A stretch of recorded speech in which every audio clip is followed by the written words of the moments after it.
రాజకీయాల్లోకి షర్మిల వారసుడు అనంతరం సూపర్ 6 సభకు ముమ్మర ఏర్పాట్లు తుర్కపాలెంలో కేంద్ర బృందం పర్యటన. ఇలాంటి టాప్ 10 ఏపీ వార్తలు ఇప్పుడు చూద్దాం. వైఎస్ ఫ్యామిలీ నుంచి మరొకరు పొలిటికల్ ఎంట్రీకి రంగం సిద్ధమైంది. ఏపీసీసీ చీఫ్ వైఎస్ షర్మిల తనయుడు రాజారెడ్డి త్వరలోనే రాజకీయ రంగ ప్రవేశం చేయబోతున్నట్లు సంకేతాలు ఇచ్చారు. షర్మిల కుమారుడితో కలిసి కర్నూలు ఉల్లి మార్కెట్ ను ఆమె సందర్శించారు. రాజారెడ్డి రాజకీయాల్లోకి ప్రవేశిస్తారా అంటూ విలేకరి అడిగిన ప్రశ్నకు అవసరమైనప్పుడు ఏపీ రాజకీయాల్లోకి వస్తారని స్పష్టం చేశారు.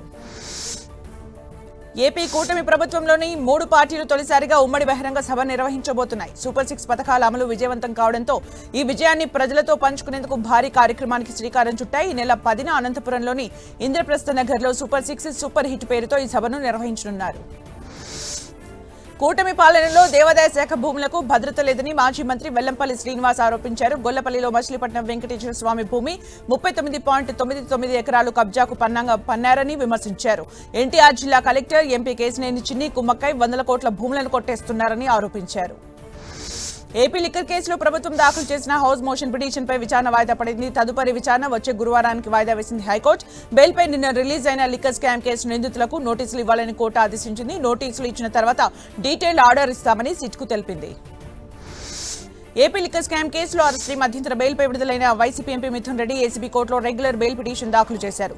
ఈ పిటిషన్పై విచారించిన ఏసీబీ కోర్టు తదుపరి విచారణ ఈ నెల 12కు వాయిదా వేసింది. 48 రోజులుగా రాజమండ్రి సెంట్రల్ జైల్లో రిమాండ్లో ఉన్న మిథున్ రెడ్డి 2 రోజుల క్రితం జైలు నుంచి విడుదలయ్యారు.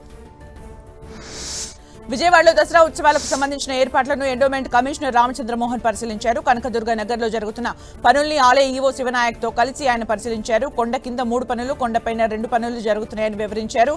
ఈ నెల 10 తర్వాత పర్మనెంట్ వర్క్స్ నిలిపివేస్తామని తెలిపారు. కడప జిల్లాలో చీనీ రైతులు ఆందోళనకు దిగారు. పులివెందుల మార్కెట్ యార్డ్లో చీనీ రైతులు గిట్టుబాటు ధర కల్పించాలని డిమాండ్ చేశారు. గిట్టుబాటు ధర కల్పించకపోతే వెంటనే మార్కెట్ యార్డ్ను మూసేయాలంటూ రైతులు డిమాండ్ చేశారు. ఈ క్రమంలోనే మార్కెట్ యార్డ్ వాళ్లకు రైతులకు మధ్య తోపులాట జరిగింది. కర్నూలు జిల్లాలో ఉల్లి రైతన్నలకు కన్నీరు పెట్టిస్తోంది. ఎగుమతులు లేక ఉల్లి రైతులు దిగాలు తీస్తున్నారు. పెద్ద ఎత్తున ఉల్లి రైతులు మార్కెట్ కు ఉల్లిని తీసుకొస్తున్నారు. అయితే సరైన గిట్టుబాటు ధర లేకపోవడంతో మార్కెట్లో కుప్పలుగా ఉన్నాయి.